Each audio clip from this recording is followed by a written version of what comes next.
আমার পেছনে যে শহীদ মিনারটা দেখতেছেন, শহীদ মিনারের কথা মনে পড়লেই ভাষা আন্দোলনের কথা মনে পড়ে যায়, রাইট? ভাষা আন্দোলন কিন্তু আমরা কেউই ভুলি নাই। আমাদের প্রত্যেকেরই মনে আছে ভাষা আন্দোলনের কথা। ভাষা আন্দোলনের পরেও বেশ কয়েকটা আন্দোলন হইছে, যেমন ৬২ শিক্ষা আন্দোলন, ৬৬-র ৬ দফা আন্দোলন, ৫২-৭০-এর গণঅভ্যুত্থান, এরপরেই মুক্তিযুদ্ধ। এই প্রত্যেকটা ঘটনাই কিন্তু যার যার অবস্থান থেকে খুবই গুরুত্বপূর্ণ। প্রশ্ন করতে পারেন যে এইগুলো আমি আসলে এক্সাক্ট কি জন্য বলতেছি? এজন্য বলতেছি ১৮০০ সালের পর থেকে আমাদের এই উপমহাদেশে বিশেষ করে পোশাক শিল্পে যে ব্যাপক পরিবর্তন আসছে, আমাদের উপমহাদেশে বিভিন্ন মেশিনারি আসছে। এর কারণে এখন ম্যানুফ্যাকচার করাটা অনেক বেশি ইজি হয়ে গেছে। ম্যানুফ্যাকচারিং কস্ট অনেক কম এখন। যারা ম্যানুফ্যাকচার আছে এদের ম্যানুফ্যাকচার করার কারণে লাভও অনেক বেশি হইতেছে।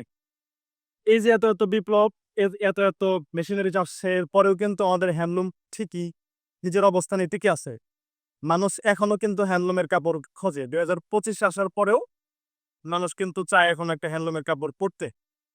আমি একজন তাঁতি হিসেবে এটা আমার দায়িত্ব আমাদের এই ২০০০ বছরের পুরান একটা ঐতিহ্যকে আরো বেশি মানুষের সামনে নিয়ে আসা। আমার পক্ষ থেকে যতটুকু সম্ভব আমি চেষ্টা করতেছি আমার এই কাজটাকে আরো বেশি মানুষের সামনে নিয়ে আসতে। আপনিও যদি আমার এই কাজে আমাকে হেল্প করতে চান, আপনি আমার সোশ্যাল মিডিয়া হ্যান্ডেল গুলো ফলো করতে পারেন।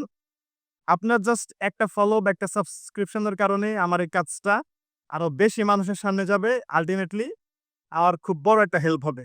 আমি চাইতেছি আপনারা আমাকে এতটুকু হেল্প করেন।